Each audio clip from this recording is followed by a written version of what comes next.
Este tema yo le he puesto restaurando las puertas de la casa del Padre.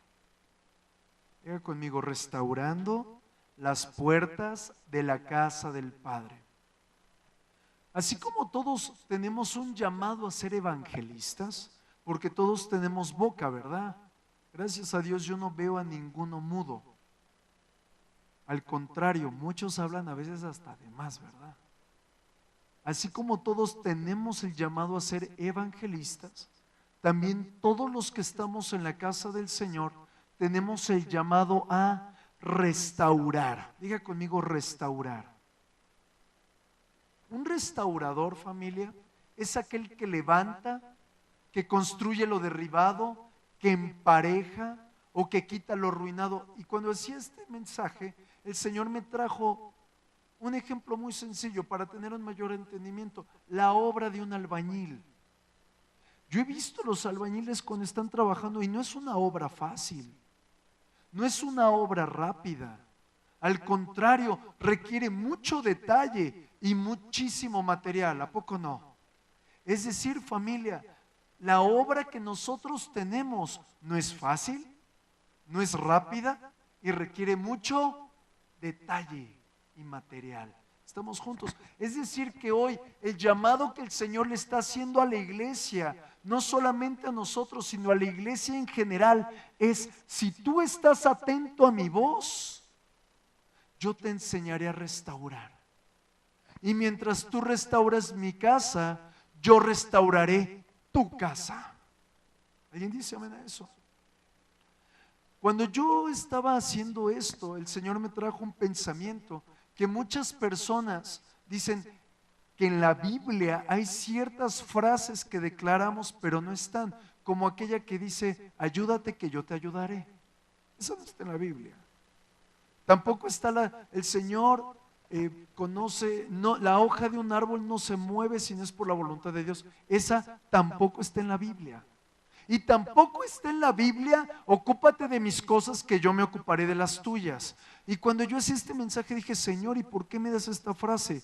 Y entonces me llevó al fundamento bíblico que quiero poner para esto. Porque si tú te ocupas de las cosas del Señor, Él se va a ocupar de las tuyas. ¿Alguien dice amén? Acompáñame al libro de Mateo, capítulo 6, verso 33, dice: mas buscad primeramente el reino de Dios y su justicia, y todas estas cosas os serán añadidas.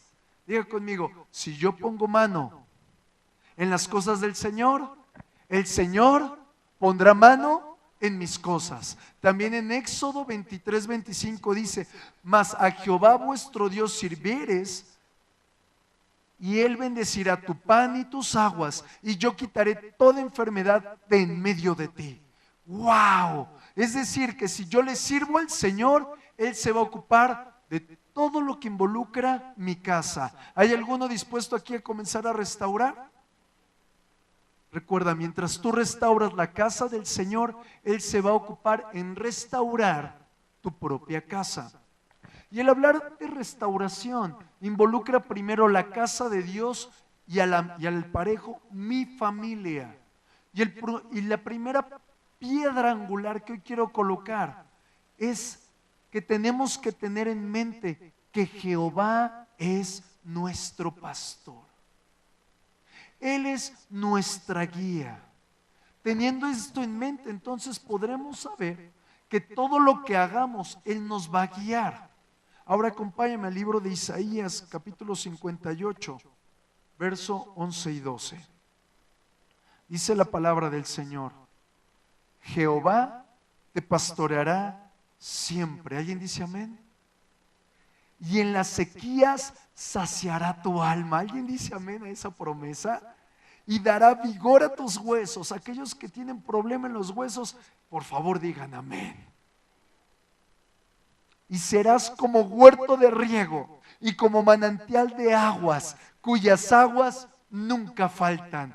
Y después de haberte dicho esto que te está diciendo: yo voy a hacer esto por ti, ahora el Señor nos encomienda una tarea y nos dice el futuro de nuestra casa. Dice la Escritura: y los tuyos. ¿Alguien se alegra porque el Señor piensa en tu familia? y los tuyos edificarán las ruinas antiguas. Los cimientos de generación y generación levantarás, y serás reparador de portillos, restaurador de calzadas para habitar. ¿Alguien dice amén? Restaurar, familia. Siempre que tú observes el prefijo re en la Biblia, significa volver al estado original. Es decir, aquello que está destruido lo tenemos que volver al estado original, edificado correctamente. Al igual el hombre, dice la Escritura que somos restaurados, reformados, porque el Señor nos vuelve al estado original de buscar vivir en santidad y delante de su presencia. ¿Estamos juntos? Es decir, que nosotros en este tiempo de restaurar, necesitamos colocar el primer fundamento en la casa del Señor y en nuestra propia familia. Y es volvernos todos a las sendas antiguas. ¿Qué son las sendas antiguas? Los caminos que caminaron, valga la redundancia, los antiguos, mismos que son caminos de vida y de bendición. Esos caminos no están basados ni en el entendimiento del hombre ni en un pensamiento religioso, sino están basados solamente en lo que el Señor habla en su bendita palabra. Pero también cuando hablamos de restaurar, nos lleva a pensar en las costumbres. Nosotros al momento de restaurar no estaremos colocando nuestras costumbres personales, sino las cosas que dice la Escritura. Por ejemplo, dice la palabra que nosotros tenemos que celebrar 3 fiestas al año. Quizás puede ser un hábito o una costumbre.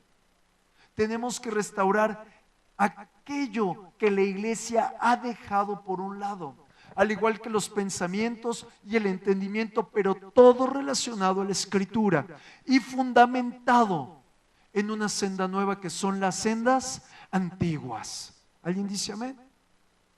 Cuando hablamos de restaurar, tiene muchos sinónimos: reconstruir o volver al estado original, pero para hacerlo necesitamos una clave: denuedo. Diga conmigo, denuedo. ¿El denuedo qué es? Muy bien, en pocas palabras, el denuedo significa esfuerzo, intrepidez, tener agallas, valentía, decisión, disposición, determinación a hacer algo y ánimo de poner las manos a la obra. Pero un significado bíblico nos dice que el denuedo es tener libertad y apertura de poder abrir mis labios y saber que hay uno más grande que yo que va a estar respaldando cada palabra que declare. Diga conmigo de nuevo. Ahora, nosotros como un buen albañil o un buen arquitecto necesitamos una guía o un mapa para poder conocer qué es lo que voy a restaurar, cómo lo voy a restaurar y sobre qué fundamento lo tengo que llevar. Y el perfecto fundamento lo podemos encontrar en el libro de Nehemías. Para que nosotros podamos restaurar correctamente y sepamos cómo restaurar, necesitamos conocer el significado de las 12 puertas que Nehemías restauró. Es decir, cada puerta tiene un significado. Por ejemplo, cada puerta representa a uno de los hijos de Jacob. ¿Estás conmigo? Pero también cada puerta, que te lo voy a ir enseñando, tiene un enfoque en particular por el cual tú y yo y cada uno de los que vengan y cada uno de los de tu familia tienen que pasar. ¿Para qué? Porque al momento de ir restableciendo, reconstruyendo esas puertas, vamos entonces a establecer las sendas antiguas. ¿Estás conmigo? Te voy a leer las 12 puertas que tenemos que aprender a reconstruir. Y las 12 puertas están en Nehemías capítulo 3 y en el capítulo 12. Y te las voy a leer para que te des una idea de que tenemos un trabajo bastante largo. Y la primera es la puerta de las ovejas, la del pescado, la puerta vieja, no la de mi vieja, no, la puerta vieja. La del valle, la del muladar, la de la fuente, la de las aguas, la de los caballos, la puerta oriental, la puerta del juicio, la puerta de Efraín y la puerta de la cárcel. Amén. Así que yo quiero pedirte que antes de continuar, yo quiero pedirte que tú tomes muchas notas. Muchas notas. Si no traes en dónde anotar, pídele a tu vecino una hoja, un bolígrafo, porque es tiempo de tomar un montón de notas. Vamos a aprender mucho. Amén, familia. Y la primera puerta que vamos a aprender es la puerta de las ovejas.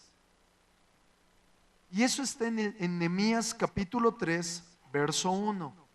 Dice la escritura. Y quiero que prestes mucha atención a algunos detalles que voy a estar resaltando porque tienen la intención de que hoy aprendas. Entonces se levantó el sumo sacerdote Eliasib. Acuérdate, el sumo sacerdote, ¿qué? Eliasib. Ahí hay una clave, familia. Con sus hermanos, los sacerdotes, y edificaron la puerta de las ovejas. Ellos arreglaron y levantaron sus puertas hasta la torre de Jamea y edificaron hasta la torre de Hananel. Esta puerta, la puerta de las ovejas, representa la cruz del Calvario. Es decir, la puerta de las ovejas, la cruz del Calvario, es donde inicia y finaliza la restauración de cada persona. Al momento de que la Escritura nos muestra de que Eliasib era un sacerdote, nos llama a nosotros la atención, porque cada hombre y mujer que está aquí es un rey y un sacerdote. Es decir, que todos los que estamos aquí, desde los niños hasta los más grandes, estamos llamados a reconstruir.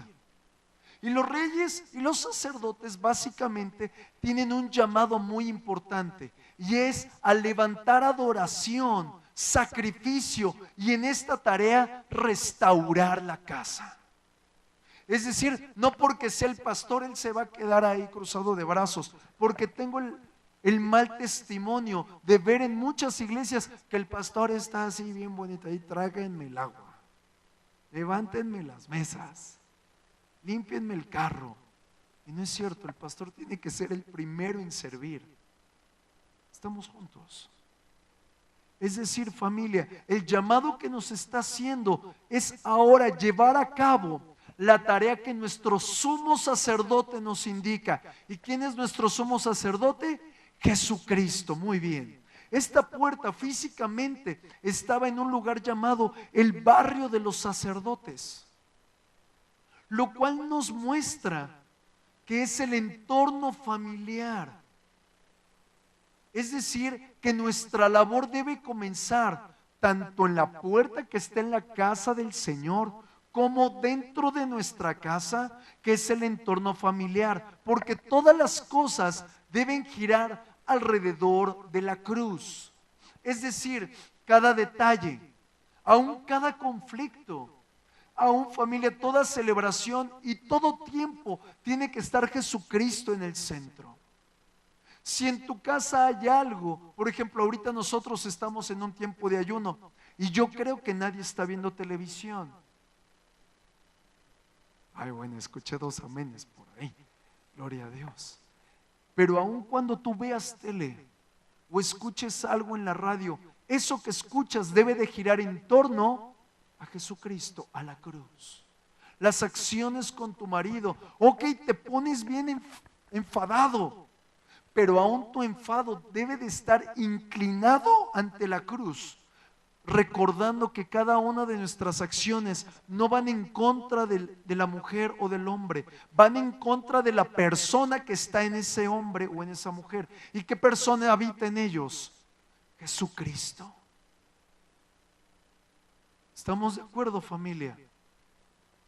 Es decir, nosotros, al momento de estar comprendiendo que todo debe de girar en torno a la cruz, nuestras acciones, nuestras actitudes deben enfocar al Señor. Ahora aquí hay un punto bien importante. Te hablaba de Eliasib. Eliasib lo podemos ver como el padre de familia. Este hombre, versículos más adelante en el libro de Nehemías, más adelante te lo voy a enseñar, él tuvo una muy mala decisión. Y esa mala decisión afectó su casa y afectó la iglesia. Y fue el hecho de que él emparentó con un hombre llamado Tobías. Y ese hombre llamado Tobías era enemigo completamente de Nehemías, era enemigo del pastor, era enemigo de la obra del Señor. Es decir, Eliasib, en vez de estarse enfocando en las cosas del Padre, se enfocó en darle rienda suelta a su carne y a sus deseos. Por eso nosotros debemos tener mucho cuidado con nuestras alianzas y con nuestras amistades, porque si no, de repente, diga conmigo de repente, nos podremos encontrar influenciados por la gente de allá afuera. ¿Y sabes cuál es el resultado? Darle la espalda al Padre y a su casa. Por lo tanto, automáticamente cuando tú le des la espalda al Padre, tu familia va a ser destruida. La puerta de las ovejas, familia, otro detalle muy importante, está enfrente del estanque de Betesda. El estanque de Betesda era el lugar donde dice la Escritura que Jesús sanó a un enfermo, pero también en ese lugar se creía que bajaba un ángel, tocaba el agua del estanque y bajaba un enfermo y se sanaba. Pero ahora quiero mostrarte otro significado de la puerta de las ovejas. La puerta de las ovejas representa traer a los pies de Cristo a las personas. A una oveja que no tiene pastor, a una oveja a lo mejor dentro de la congregación que está herida, que está flaca, que está abandonada, que está viviendo en el terror, que está perniquebrada. Aquellas ovejas que tú sabes que están pasando un mal tiempo, nos es necesaria meterla a la casa del Señor para que la casa del Señor sea restaurada. ¿Por qué? Porque al momento en el que tú y yo o una persona más viene a la casa del Señor a través de la puerta de las ovejas, en ese momento inicia la restauración y la transformación total de su alma. Y entonces ahí inicia algo impresionante, que es la edificación del verdadero cuerpo de Cristo. La puerta de las ovejas también es las primicias. Diga conmigo primicias. Fíjate, dice la Escritura que si nosotros santificamos lo primero, las primicias, todo lo demás será santificado. Y yo quiero hacer una pregunta, amados hermanos. ¿Cuántos de nosotros es la primera generación que conoce de Jesucristo en su casa? Levánteme la mano. Mire cuántas primicias hay aquí. Mire cuántas primicias. Es decir, familia, si tú te santificas, el Señor está prometiéndote que Él va a traer a todo el cúmulo de tu familia. Porque si las primicias son santificadas, toda la masa también es santificada. A ver, quiero volver a ver las manos de las primicias aquí. Levántenlas bien arriba. Todas las primicias. Muy bien, gloria a Dios. El Señor está prometiéndote eso. Porque al momento de ser la generación que recibió al Señor, el Señor no te mira como uno más, te mira como una primicia. ¡Wow! Es decir, familia, nosotros como gente bien consciente y necesitada del Señor, nos tenemos ahora la responsabilidad como primicias de colocar el fundamento de la cruz a cada uno de los que han de venir atrás de nosotros, sean nuestros hijos, sean nuestros padres, sea el caso en el cual tú te veas involucrado. Pero cuando estoy diciendo que las primicias son santificadas y todo lo demás es santificado, involucra una acción tuya, una acción que ejerce la primicia. Y esa acción que ejerce la primicia es santificar a los otros. ¿Y cómo vamos a santificarlos? Por medio de la oración, por medio de la intercesión, por medio de rendirnos al Señor y dar un buen testimonio al Padre, para que aquellos que me observan realmente digan: yo quiero a tu Dios. Porque yo he comprendido que muchas familias no vienen a los pies de Cristo por el testimonio de la primicia.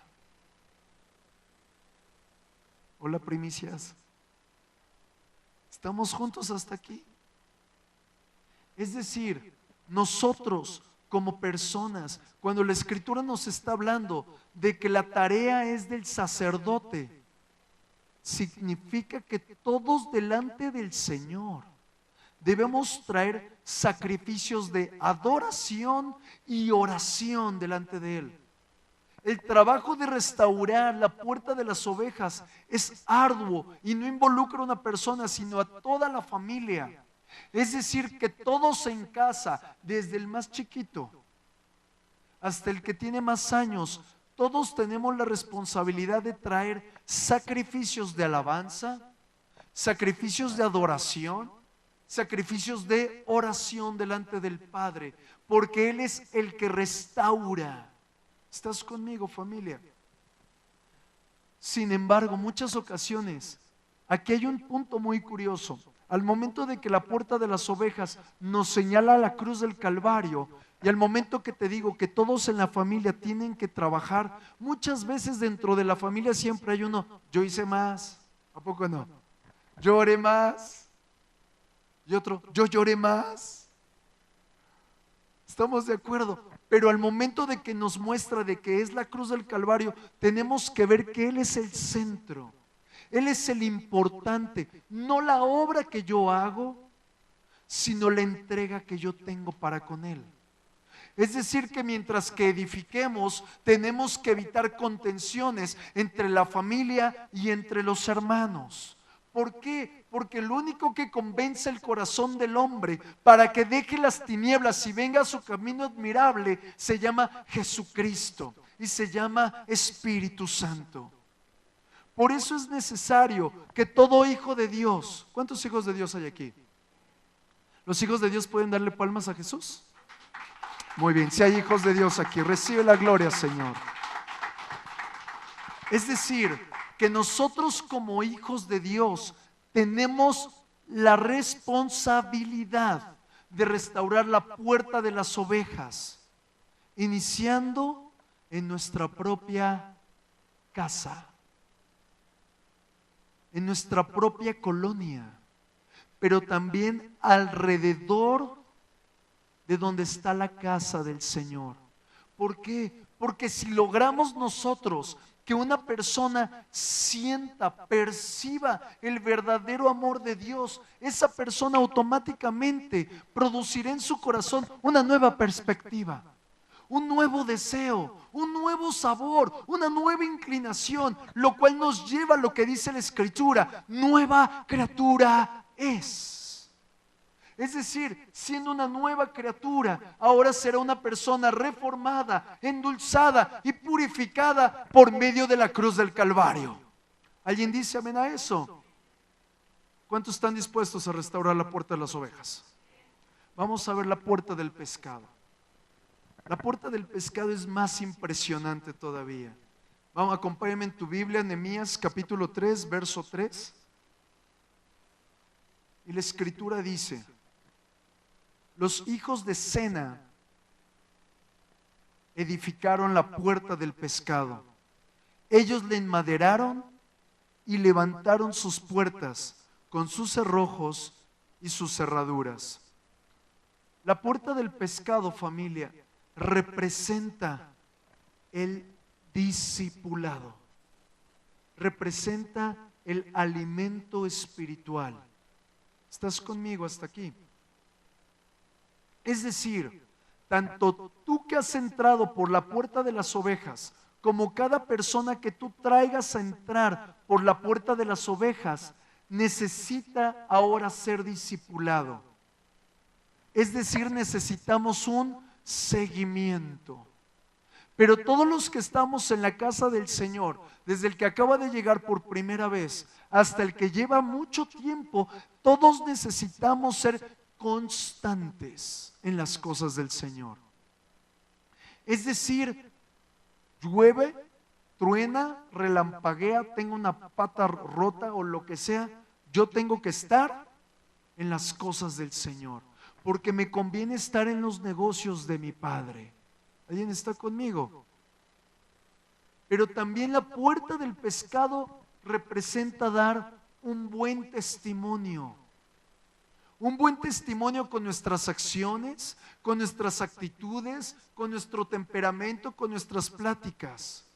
En el verso que estábamos leyendo, si te das cuenta, nos habla de algunos puntos muy impresionantes. Nos habla de madera, enmaderaron, de cerrojos, de cerraduras, de metales, de puertas. Es decir, que la Escritura nos está dando detalles. Diga conmigo detalles. Y curiosamente te estoy hablando del discipulado. Es decir, que el discipulado tiene que ser integrado, satisfacido por medio de los diferentes ministerios que están en la casa del Señor. No es solamente tarea de uno o tarea de otro. Es que todos nos tenemos que encargar de los detalles, porque todos tenemos un don diferente. Diga conmigo, todos. No es de que yo tengo el don para gritar, pastor. No, seguramente tienes el don de amor y no te has dado cuenta. Tienes algo bonito de parte del Señor, pero no lo has explotado. ¿Por qué? Porque la puerta del pescado nos muestra que el Señor te guía a ti a poner por obra tus talentos para un día venir y colocarlos en la casa del Señor.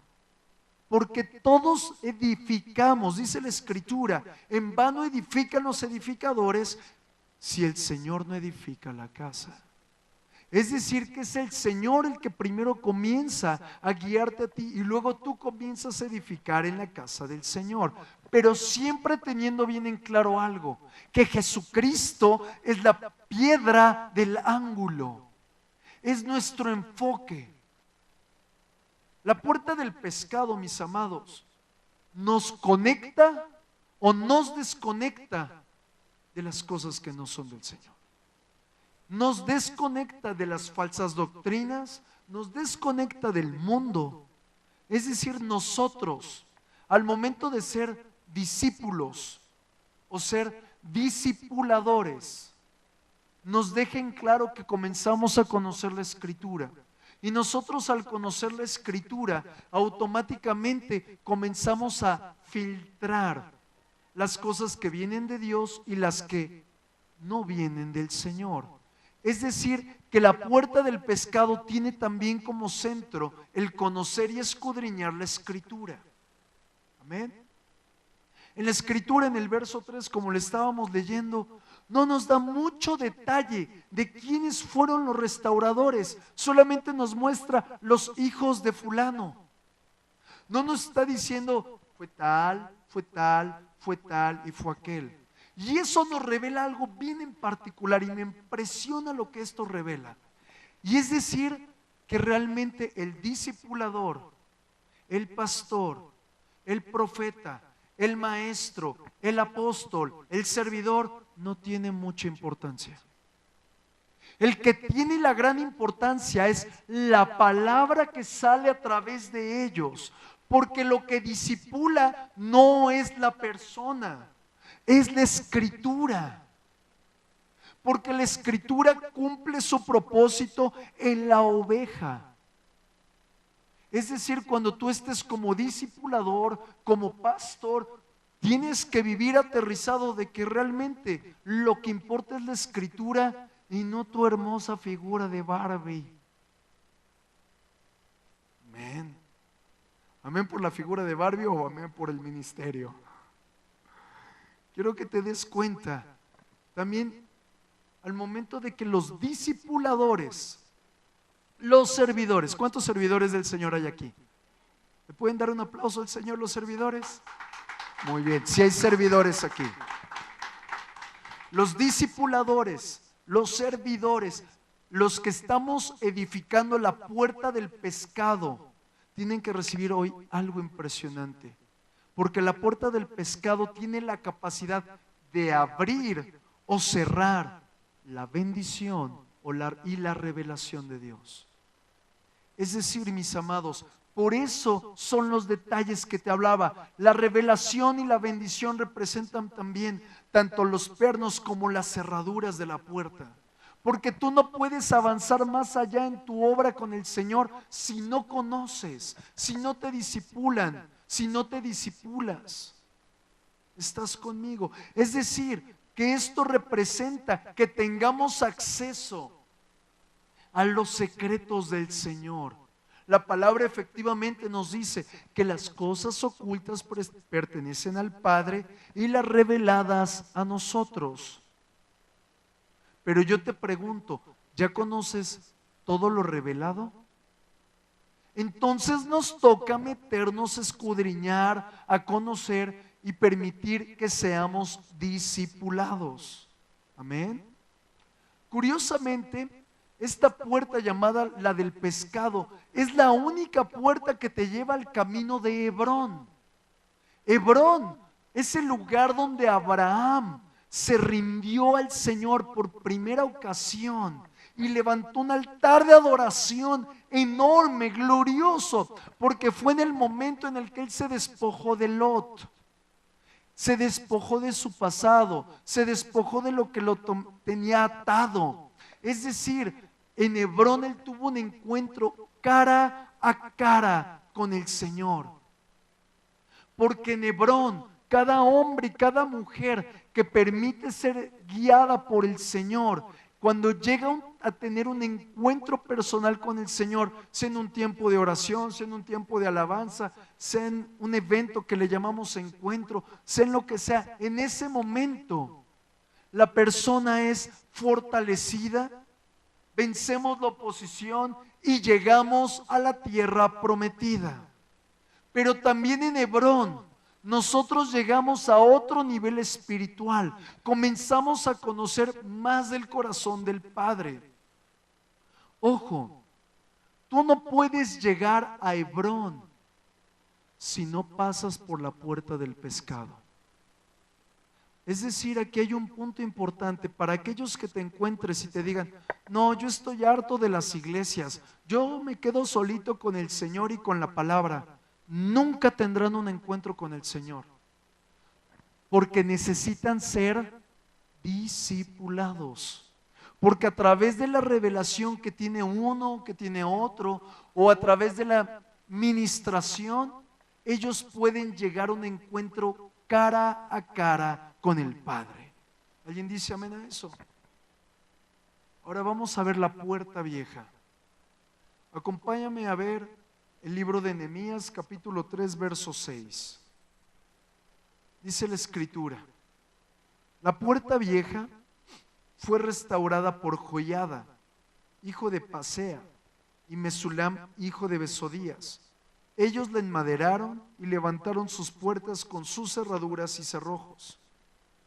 Esta puerta representa las sendas antiguas. Diga conmigo, sendas antiguas. ¿Qué significa esto? Tomar en todas nuestras decisiones en cuenta al Padre.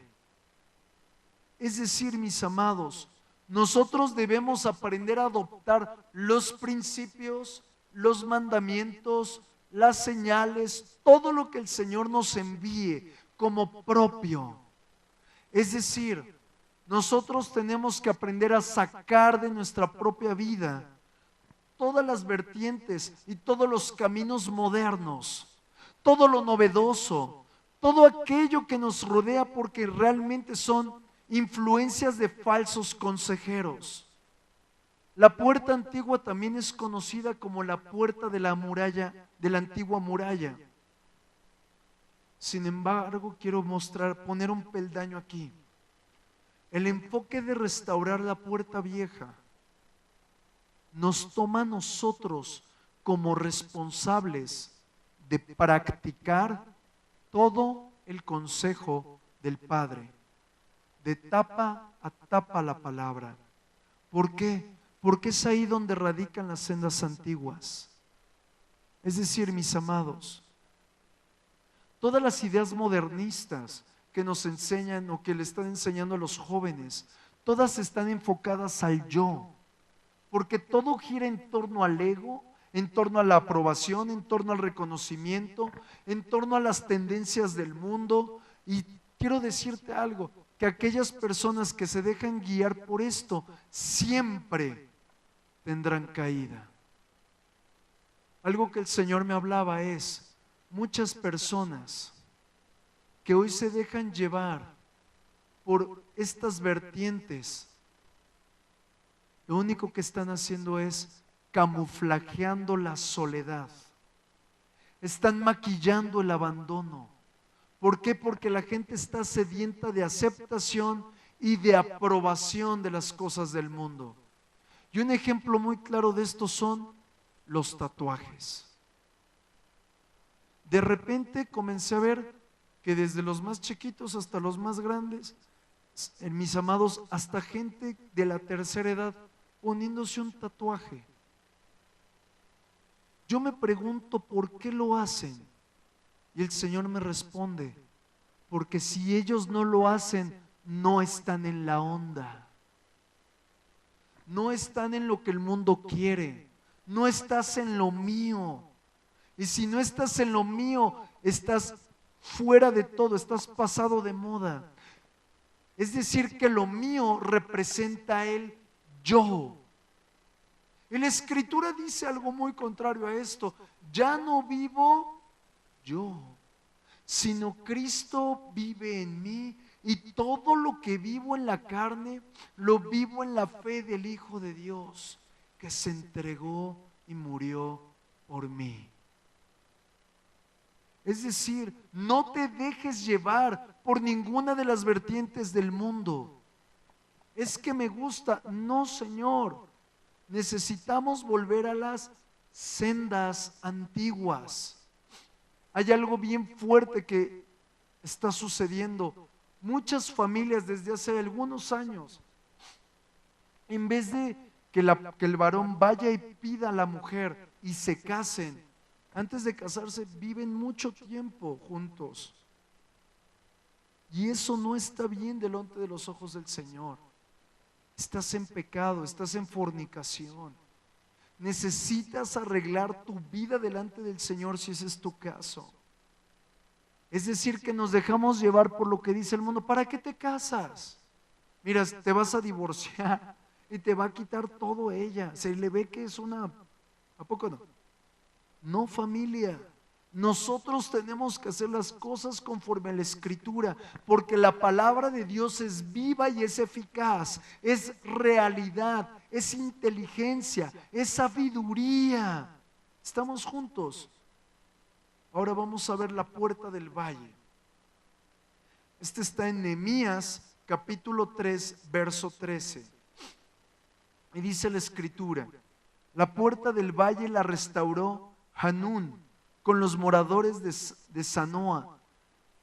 Ellos la reedificaron y levantaron sus puertas con sus cerraduras y sus cerrojos, 1000 codos del muro hasta la puerta del muladar. Esta puerta representa algo muy impresionante. Representa la salida muy estrecha del valle de la sombra y de la muerte. Vuelvo a repetir, esta puerta representa la salida muy estrecha del valle de la sombra y de la muerte. Aquellos que salen de ese lugar comienzan ahora a caminar en humildad, en sencillez de corazón, porque mientras que estaban en el valle de la sombra y de la muerte, pasaron tribulación, pasaron conflictos, pasaron aflicciones, pasaron enfermedades, y quizás tú estás en ese valle. Te es necesario entrar por la puerta del valle para que aprendamos sumisión, para que aprendamos sometimiento al Señor. Porque cuando tú y yo pasamos por esa puerta, entonces el Señor nuestro Dios comienza a formar en cada uno de nosotros su fruto espiritual.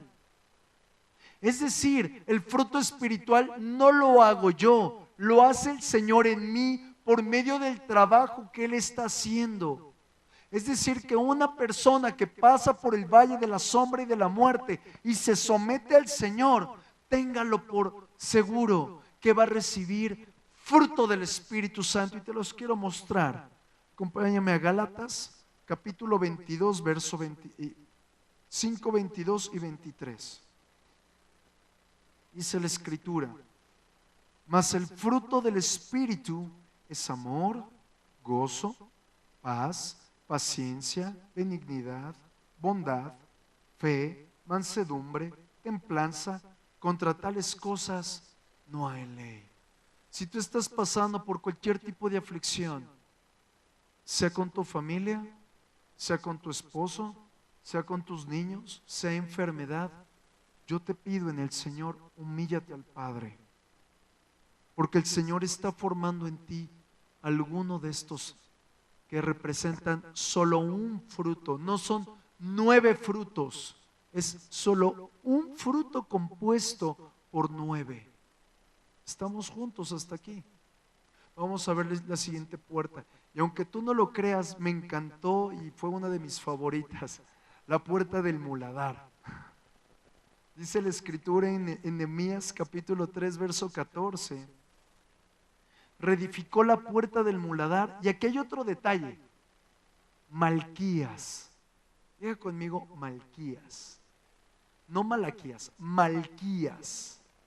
Hijo de Ricab, gobernador de la provincia de esa. Él la reedificó y levantó sus puertas, sus cerraduras y sus cerrojos. Esta puerta representa el lugar donde se saca la inmundicia, pero se perfecciona la santidad. Vuelvo a repetir, sacas la inmundicia y perfeccionas la santidad. Curiosamente, si viéramos un mapa de Israel, esta puerta nos lleva directamente al muro de los lamentos. Y yo le puedo llamar al muro de los lamentos el lugar de mi intimidad con Dios. El lugar donde yo me sincero con el Señor. El lugar donde yo lloro con el Padre, no con las personas. El lugar donde el Padre y yo nos encontramos. Es decir, que restaurar la puerta del muladar significa restaurar el lugar secreto de oración y adoración. Porque en mi lugar secreto y en tu lugar secreto y en el lugar secreto de cada hombre, cada uno va y perdona al que lo lastimó, pero también pide perdón por sus malas obras. Dice la Escritura que la restauró este hombre llamado Malquías, hijo de Ricab. En la Escritura nos da un detalle extraordinario. Un día, Ricab era un hombre muy importante dentro de las cosas del Señor y se acerca a su descendencia, a sus hijos, a sus nietos y a mucha gente de su familia y les dice: ustedes no van a ser partícipes de lo que están haciendo los israelitas, porque eso es contrario a Dios. Y la consecuencia de que estos hombres, incluyendo a Malquías y a los descendientes, la consecuencia de que ellos fueron obedientes, tuvieron el privilegio de reedificar la puerta del muladar, que también representa ser libre de toda carga en el alma. Ojo, toda carga en el alma solo puede ser arrojada por medio de la presencia de Dios. Nosotros necesitamos intimidad con el Señor. Necesitamos que nuestro pastor nos guíe. Pero todas las cosas siempre deben estar sometidas bajo la guía del Espíritu Santo y de Jesús, porque Él es el príncipe de los pastores. Y vamos a ver la última puerta que hoy te quiero enseñar, la puerta de la fuente. Y esta está en Nehemías capítulo 3, verso 15. Dice la palabra: Salum, hijo de Colose, gobernador de la región de Mizpa, restauró la puerta de la fuente. Él la reedificó, la enmaderó y levantó sus puertas, sus cerraduras y sus cerrojos, y el muro del estanque de Siloé, hacia el huerto del rey, y hasta las gradas que descendían de la ciudad de David. Esta escritura el Señor hablaba a mi corazón que es un paralelo a lo que el apóstol Juan nos vino a decir en el capítulo 7, verso 37 al 39. Dice, presta mucha atención, esta es la obra que vino a hacer Jesucristo en medio de nosotros.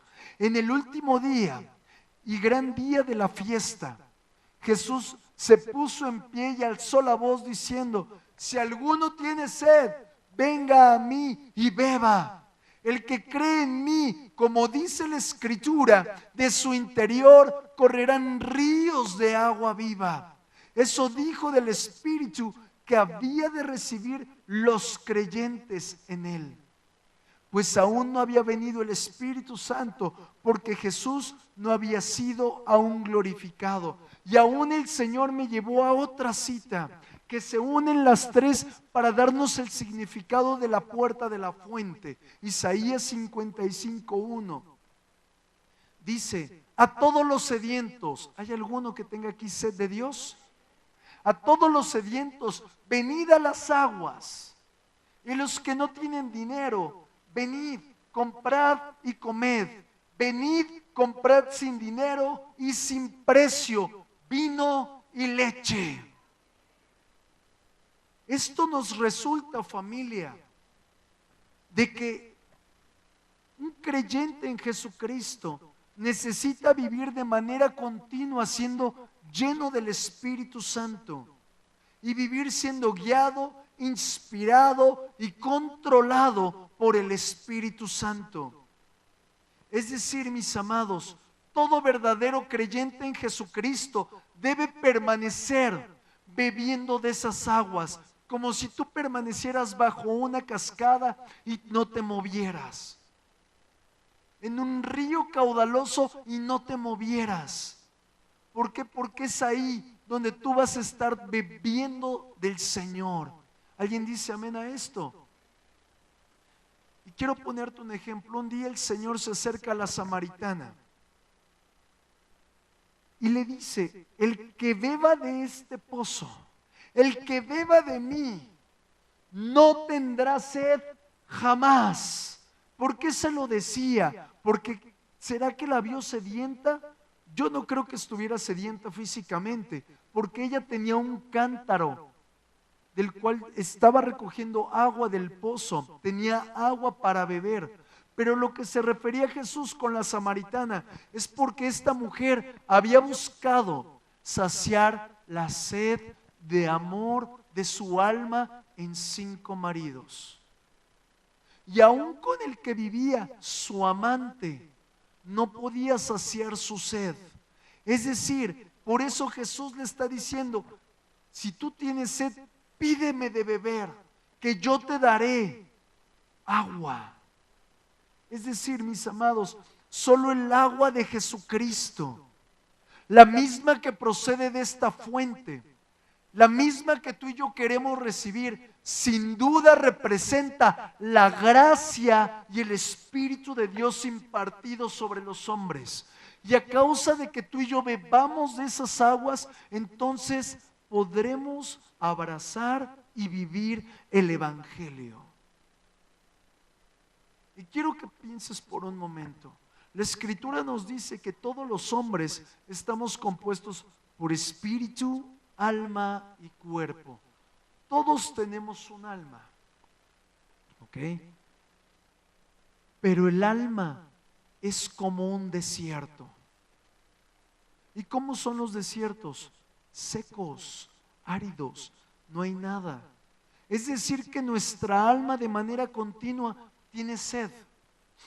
Por ejemplo, nuestra alma tiene sed de felicidad.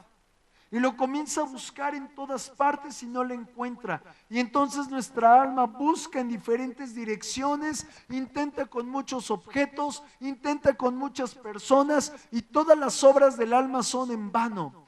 Porque el hombre solamente puede saciar sus vacíos, puede saciar sus amores, puede saciar su propia vida cuando bebe de las aguas que Jesucristo nos da a través de esta puerta de la fuente. Es decir, mis amados, aún un pecador, diga conmigo, un pecador, no veas a nadie, no veas a nadie. un pecador, aun cuando Él quiera saciar su alma en las riquezas, en los placeres, en cualquier cosa, nunca será saciado.